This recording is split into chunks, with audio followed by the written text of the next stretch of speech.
Greetings gamers, I'm Anto, and Wizards of the Coast are wrong about legendary action. This video is sponsored by Home Field Advantage, the Emmy-nominated book available from the DMs Guild, more on them later. Wizards of the Coast are wrong because they say that lair actions are a legendary feature, that only monsters of a certain status and high CR should be using them, and I think that that is just utterly wrong.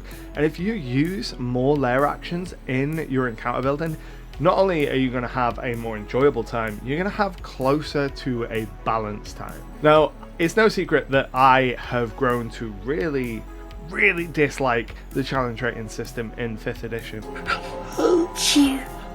I think at early levels it's mostly serviceable, but the higher level you go, the more the disparity between what a creature's listed CR is versus the actual threat that it imposes on a party. And a big part of that comes down to the action economy. The monsters only get a certain number of actions on their turn, whereas an entire party has multiple characters. You can alleviate this a little bit by adding more monsters in, but to keep things balanced within that CR system, you have to add such low level monsters compared to your big bad that a lot of the time they become almost meaningless. You're worthless.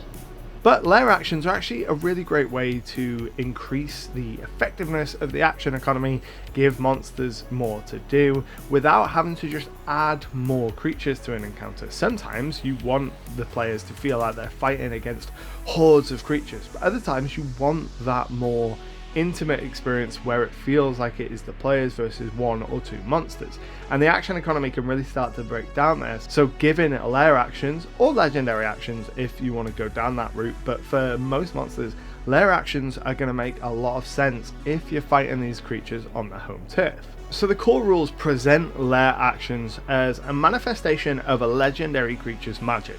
And I just fundamentally do not agree with this interpretation of what a lair action is and could be. Not all creatures are going to be magic, and not all magic creatures are going to utilize their lair in the same way.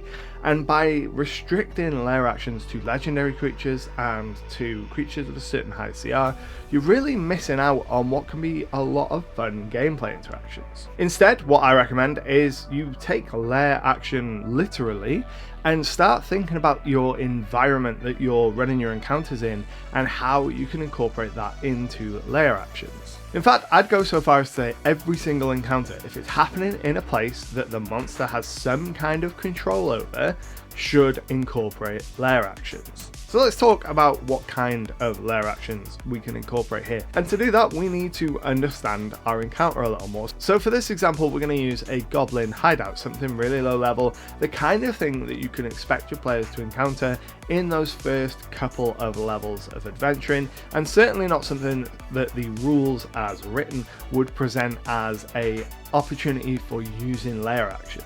So the core rules state that lair actions happen on initiative count 20. This is important because they are separate to the monster, and it allows us to make better use of the action economy by splitting it off from our monster. We're not putting all of our actions in one spot in the action economy. It allows us to do some really neutral, maybe neutral's not the right word, but some more neutral stuff that doesn't feel as kind of cheaty as legendary actions can. I know a lot of the times when my players have faced creatures with legendary actions, it causes some frustration because this monster is clearly acting outside of the bounds of its regular abilities, outside of the regular turn order, and it can feel really disheartening when a monster uses a tactically advantageous legendary action right after a player has gone before their regular turn and really changes the course of the battle with it. Whereas with lair actions, if you just announce right up top of the combat, right, initiative 20, these are lair actions, things are going to happen on this initiative, then it's another predictable entry in the combat tracker that the players they can't account for it, but they're aware of it, and it can help alleviate some of that feeling of, oh, this monster's just breaking the rules. That's cheating! Most monsters that have lair actions have 2 to 3 options, so we want to keep on that theme. Now, thinking about a goblin base, the lair action isn't going to be tied necessarily to any one particular goblin. if we were going to tie it to an individual creature and we need some save DCs for this, we might tie it to the goblin's boss, whatever that creature is. But we in general want to use these lair actions, especially for more mundane creatures, to represent the ways in which they have prepared their space. So let's say you've got a group of goblins that the party have tracked to their hideout, and a combat encounter is happening within their hideout. Now, goblins are mischievous, goblins are vicious. They are 100% going to set up things in their lair that they can use, and we can use the lair actions to represent some of these traps and hazards and other things that they've set up. So the first thing that my mind goes to is that they would set up some kind of trap that can be activated on initiative 20. For this, I'm thinking bundles of logs set up hills that can roll down. I'm thinking nets filled with rocks that can drop. I'm thinking false floors that can be triggered down into spike traps. Those kind of mundane hazards, and we can activate them on initiative 20. And what we'll do is we'll have either our goblin boss or one of the goblins take a turn on initiative 20 to activate these things. So it means that if a goblin is in a combat, they're going to have to leave that combat to do it, which provokes an attack of opportunity. That's going to make our players feel like they're getting something for this interaction and it's not just happening to them, provided the goblin is in combat at the time. It also means that we're showing the process for this happening. Now, this kind of lair action I categorize as a change of state kind of action. I've talked about this in my video on monsters and how I like legendary actions to have a couple of different categories. We have an opener, something that changes the state of play, and then a big tentpole finisher. So for this one, this would be our change the state of play, because we're introducing environmental elements into our combat. So let's say the goblins have got an open pit trap and they pull the lever on initiative 20 as their lair action and open that pit trap. That's something that the players are going to have to navigate around then for the rest of the combat, so it's changed the environment. Same with a bundle of rocks being held above them. They open up the bundle, drop all the rocks, maybe sort of crush a player there, but after that we've got an area of difficult terrain that wasn't there the previous round, and now the players have got to navigate around that. It changes the state of the battle. Or let's say there's a goblin alchemist who throws an elixir into the fireplace and causes smoke to start billowing out, and this smoke slowly expands round by round on initiative 20, producing heavy obscurement. Those kind of things are great uses of lair actions because it's interacting with the environment. But keeping on the theme of how I approach monster design in general with legendary actions, you know, that opener and that closer, let's apply that logic to lair actions. So what would be an opener for a lair action? Now, for our goblins, this might be as simple as the goblin boss calling for more reinforcements.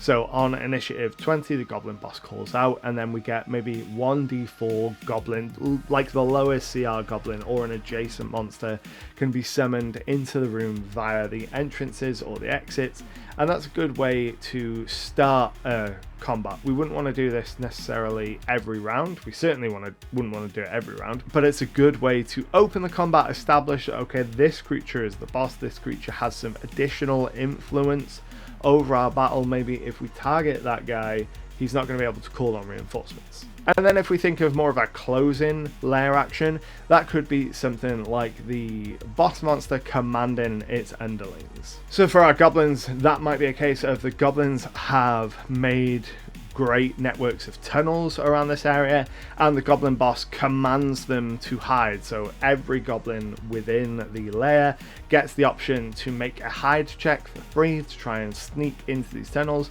reposition, and then attack the party from different directions. If you like the idea of using more lair actions but you don't want to have to come up with options for every single encounter you run, then you absolutely need to check out today's sponsor, Home Field Advantage. This book is filled with hundreds of lairs and lair actions for pretty much every monster in the monster manual that doesn't already have them. It includes a bunch of low level stuff like goblins, all the way up to high level stuff that was never given lair actions, and it presents several options for all of these monsters. So if you have an encounter with a group of monsters and you want to just spice it up a little bit, you can pick up this book, flip to the page with the creature in it, and then check out their lair actions. Each entry in this book gives you a little introduction to what a typical lair for these creatures might look like, and then it gives you a list of options for their lair actions, and where appropriate it'll also give you some regional effects to give you some greater context of how these creatures interact with their environment. Combining this with the monster manual is an absolutely great way to increase the interest of your combats, to make them a little more dynamic, and to keep them from getting so stale and frankly unbalanced. I will leave a link to Home Field Advantage down in the description below, and I'll also leave a link to the NE's nomination page. Home Field Advantage is nominated for the best monster or adversary category, so you can go ahead and check that out as well. And thank you again to Home Field Advantage for sponsoring this video. So if you want to take an encounter that doesn't typically have lair actions and add them, there's a couple of questions that I think that you want to ask yourself first. Number one is, what kind of terrain is this taking place in? Where is the lair? That is going to inform you a lot about the kind of options that you can use for your changing the state lair action, as it were. You'll know what the physical terrain is, you'll know what options you have to change that map, that environment, and give the players a new problem to deal with. Hazards and traps are a really great way to do this. Incorporating some kind of hazard that arrives in the middle of an encounter can be really interesting, as well as traps that can be triggered by the monsters. Then for your opener style lair action, you want something that establishes that this monster is on its home turf, that it has, like the sponsor says, a home field advantage. You want the players to know that, oh, we have stepped into a place that is ready for us. This creature lives here.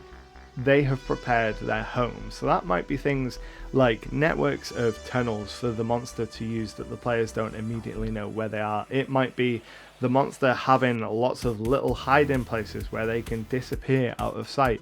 Or it might be that the monster just knows the layout of the terrain and knows the best places to ambush them. So maybe they have some regional effects that whenever the players cross a certain point, they know they're there, they can reposition and stuff like that. And then we come to our ultimate, our finisher move, and for that I really like to showcase the command the monster has over the environment. So if you're fighting against multiple enemies, that can be something like the monster can use their lair action to command the creatures under its command to do some interesting things, act outside their turn order, give everyone a little mini legendary action if you like. But that could also be the monster just fundamentally understands the environment they're in and how best to use it. So if your players were fighting some kind of larger creature, let's just say a dragon, and we'll ignore the regular dragon's lair actions, they would know the areas of their lair most susceptible to damage, and maybe when they get reduced to enough damage, their intention is to flee, but first they're going to use their lair action to rip out some of the pillars of the cavern and cause the cavern to start collapsing. So on initiative 20, they say they've got initiative 19 or 18, initiative 20 they rip out the kind of pillars holding up this cavern, then they just fly straight out of there. That would be very unexpected to the players. Most players expect to fight to the death, and having creatures run away, just for a start, can be a surprise, but having them destroy their environment before running away, and then having the players having to deal with that collapsing cavern could be a really interesting encounter. In general, I think lair actions are a great way to kind of rebalance encounters. A lot of encounters, the players are at a natural advantage, and giving lair actions to your monsters is a great way to level that playing field and make it so that you have more interesting and engaging encounters. I'd love to know what you think down in the comments below. What do you think of lair actions? Are you going to start using them more? If you are, absolutely check out Home Field Advantage. But until next time, happy gaming.